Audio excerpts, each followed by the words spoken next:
fucking loud. How you guys doing? Incredibly gets the biggest cheer. I find that insulting. When we first tested the movie, you got the worst scores. You're like, you test a movie, and then they're like, okay, now who liked the farmer character? Da, da, da, da. And you got like a 0 score. You're the villain. I was the bad guy, I guess. That sounds like a terrible test, but I'm glad that, Silver Spoon's time is told that we were clearly very popular. Do you know who The tested- second film. Do you know who tested the highest? Do you know who tested the highest in Super Troopers? Who did? Me.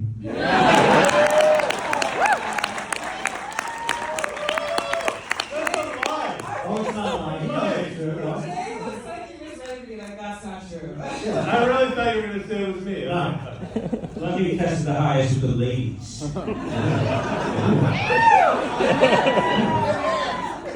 Alright, everyone, gotta kick us off. We're like, I want to almost say take so 1996, y'all have this incredible film, Puddle Cruiser. Really excited.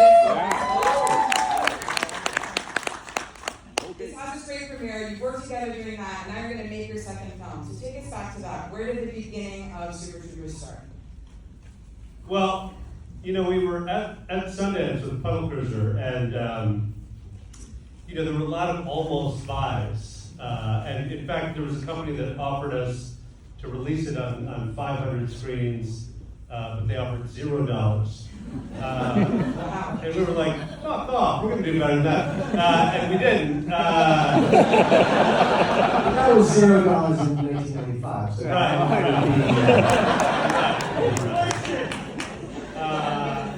And Miramax was one of the companies that was going to buy it, and they didn't. But look, I'll say this about Harvey Weinstein.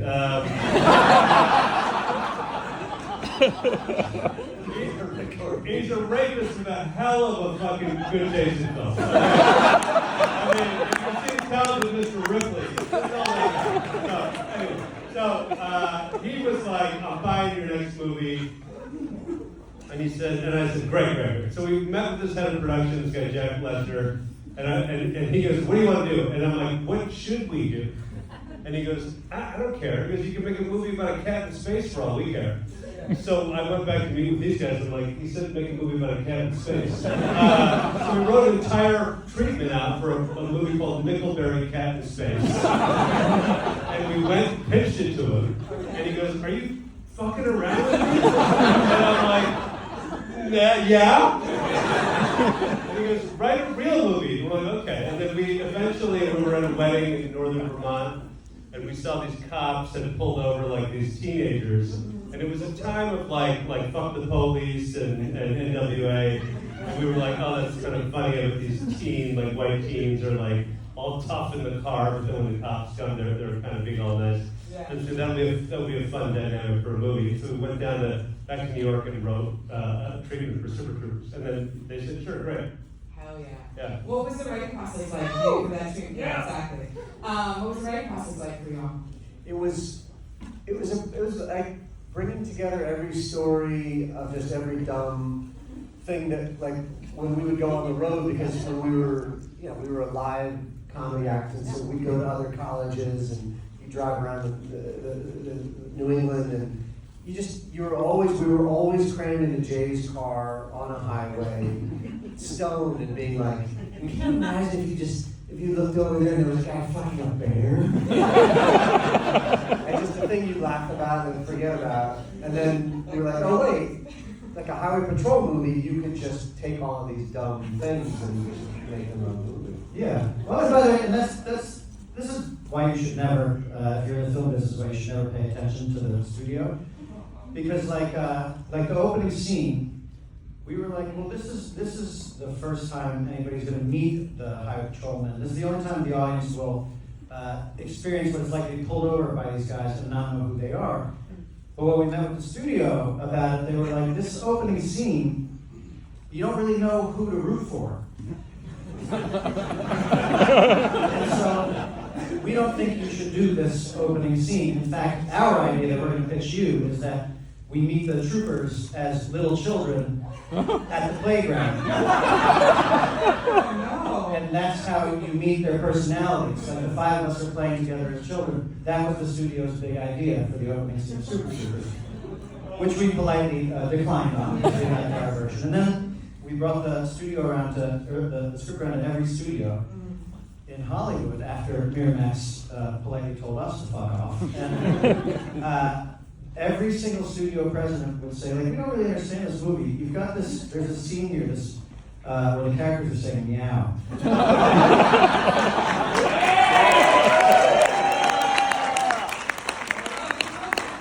we were like, yeah. And they're like, we don't get it. We're like, well, it's really fun. They're like, but it makes no sense. You literally got one guy saying meow 10 times. It takes up 2 pages of this script. We're like, yeah.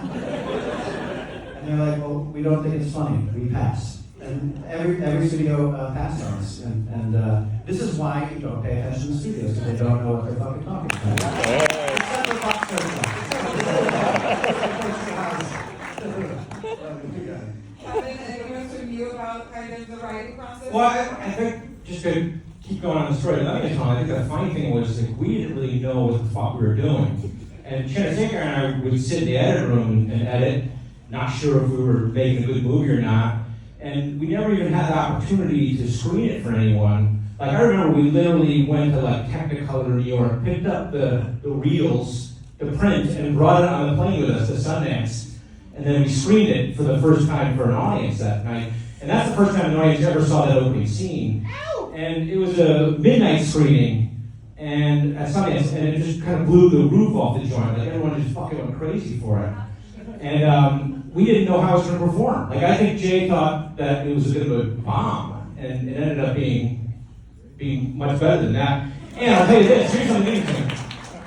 There was a young executive from Searchlight who they sent to that midnight screening. He was a low guy in Totem Pole who went to that screening. And Searchlight at the time, they made movies like Quills and Boys Don't Cry, and movies like that, which are fantastic movies, but not in our wheelhouse, right?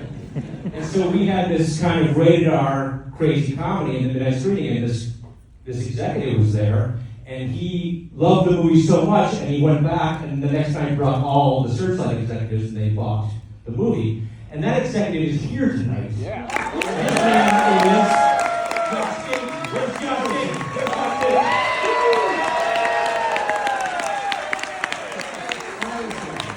So Josh Gaten is responsible for you guys all seeing Super Troopers. Maybe you wouldn't even be alive. That blow your fucking mind. Wouldn't be alive. I'm so curious. I'm so curious. Just, it sounds like this audience, most people have seen this movie, but has anyone not seen this movie? Raise your hand proudly. Oh. Okay. I believe that we can take care of them. You guys? That's a lot of pressure on those guys watching with all these other people. Now everybody else is going to be watching. For those of you who haven't seen it, are you high? In fact, how many people here are high right now? We are crying. It's funny, speaking of Josh Gaten, so, you know, I don't know if you guys know, like, Searchlight is the most erudite studio in Hollywood. Like, they produce all the Oscar movies, you know, Poor Things, Lady of Force, and Waiting and Divine and other hits. And we are genuinely the redheaded stepchild of Searchlight. Like, if you go to their offices, you will see all of their films, The Shape of Water, Full Monty, everything on their walls. They proudly present these films. Our poster is in the kitchen. But they keep making movies with us. They keep letting us make Well, we're here tonight as a 30th anniversary. You guys screen Lemme Paul Soter next week here in Vidiots? I don't think so. The Lady Force 2. If I could just interject here, we were also offered to screen a lot of things with Mark Soter, and we picked Super Troopers as our first name.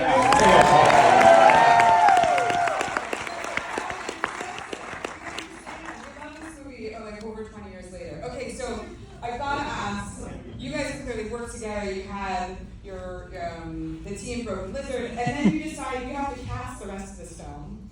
And and then Brian Cox is involved. Can you talk about casting Brian? And what was it like casting anyone else that had not worked with you before? Like what was that? I mean, getting Brian Cox was a miracle that we didn't know was a miracle. Like, we heard that he wanted to do it, and we were like, okay, yeah, anybody know who Brian Cox is? And we were like, okay. And we were like, let's go for Bill Murray. And so I called Bill Murray's agent, and she's like, well, yeah, no problem. I'll let him know. He calls me once a month from a payphone.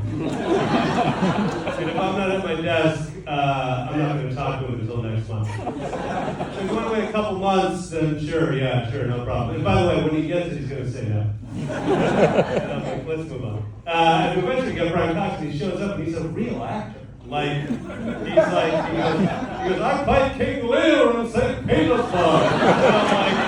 And I'm here with you lot. And I'm like, yeah, we're terrible.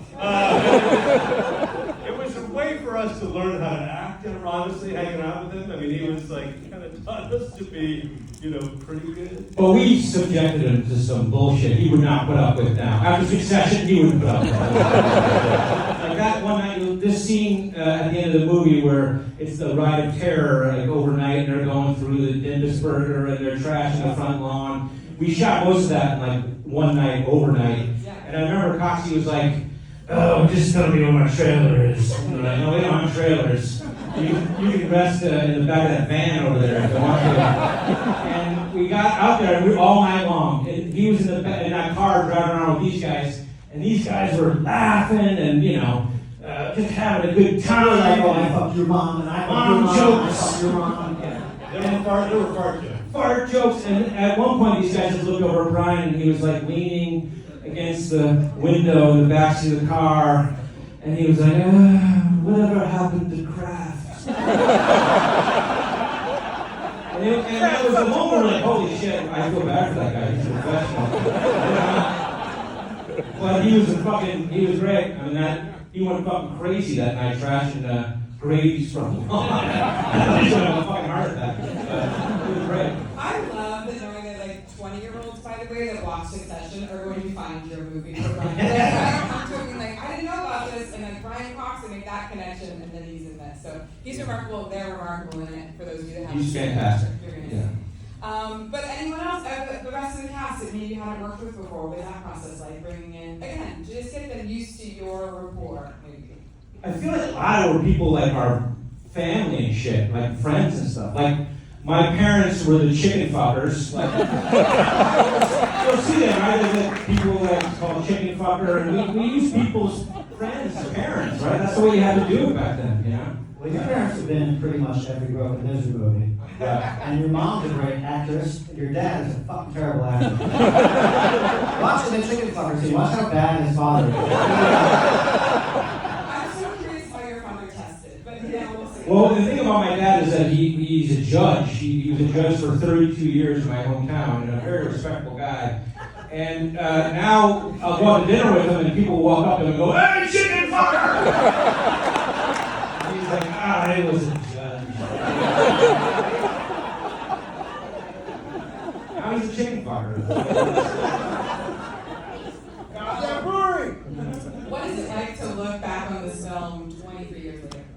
Because we're about to watch it. I mean, to us, it's a miracle people actually saw it. We were it was a miracle to get to make a second movie, And because nobody bought the first movie, we had a very good expectation that nobody was going to buy the second movie. And everything else since then has been a little bit of a whipped cream on top. I mean, it's been pretty special. Well, yeah, I mean, when we made Puddle Cruiser, I remember that we wrapped Puddle Cruiser. Jay and I were hugging, and he said, it's possible. I don't know why that's so funny, the two of us hugging. But he said, Somebody tell the ball story. But okay, I'll tell about the ball story in a second. But no, he was like, it could be, it's probably 4 years before we make another movie. And I was like, there's no way. So Puddle Cruiser didn't sell, and it did take us 4 years to make Super Troopers. And the story of, it's too long to tell the story of how we got the financing for Super Troopers, but we did go to Sundance with it, and we were the first movie to sell at that year's Sundance because of Josh Dayton. And our dream always was to just make a movie and have it be in one theater. That's all anybody wanted. That would be the accomplishment of the dream. And instead, they released us on 1800 screens. And we found that out the very next day when they bought it, this was what they were going to do. And I remember fucking crying, at tears of joy out of this. And then the movie came out, did well in the theater, and then it started to really take off on DVD. And I remember we were all walking down the street in New York City, and a guy came running out of a bar. This is 3 years after the movie came out, or 2 years later, and was like, "Are you guys the Super Troopers? We love that movie. I'm the bartender here. Come in and drink for free." And we're like, "Fuck yeah!" Yeah, and it's just crazy to look back on it now. Rich Perello, our producer, is here. Who's here? Rich Perello.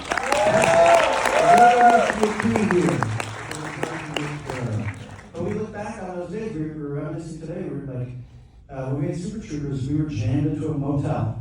And we were bunking up in the same room. We were doing, 2 guys to a room. Yeah. And the whole cast and crew was there. And we it was a shoestring budget. And we were just, building this thing. And to know that we've done Super Troopers 2 now.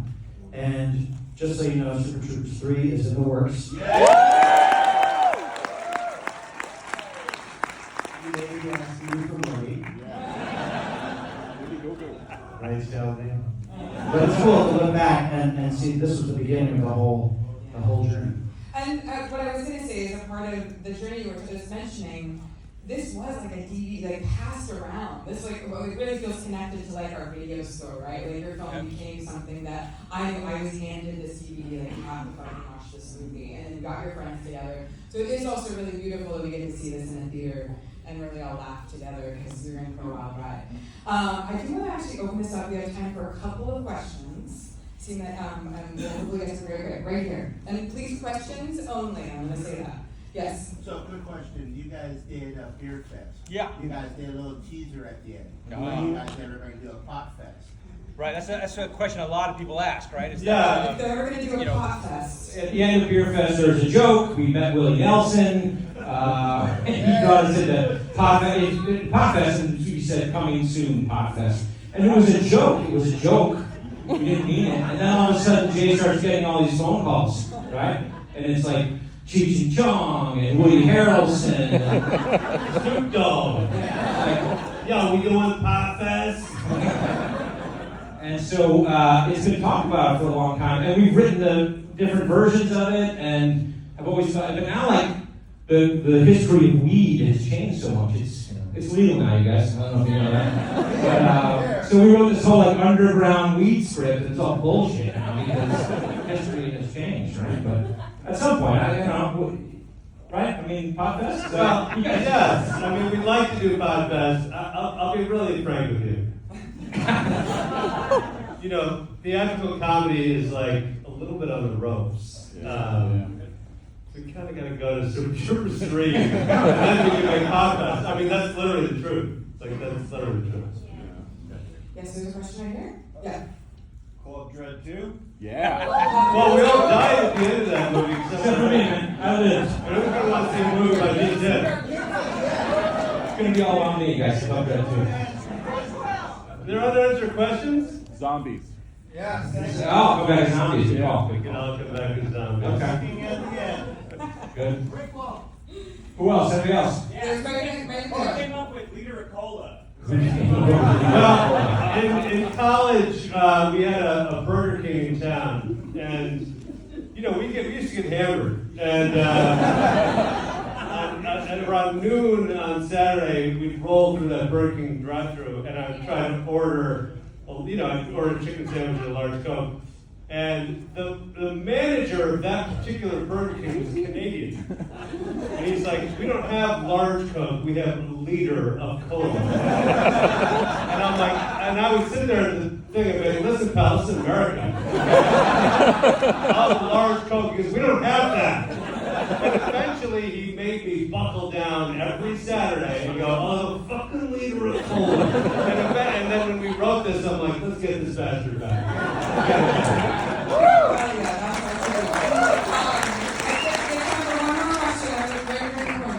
What's your favorite joke? Favorite joke from the movie, each one of you.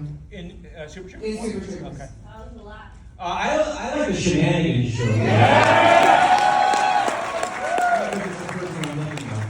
But, yeah, shenanigans joke. I love that joke. I like opening the back of that truck and saying it stinks like sex in it. Okay, well, I like right before that when I say, and that was the second time I had I caught some the other day, and it was with you two guys in the Dimpus Burger, and you're talking about what you're gonna do when the station gets shut down. And Farva just, you're explaining like kind of sincerely, and Farva just fucking steamrolls you. I don't know what I'm gonna do. It's just a little thing. It's just a little stuff like that. Bell the ball story. Okay, so with that, because we actually have to watch this movie, even though we all know it by now.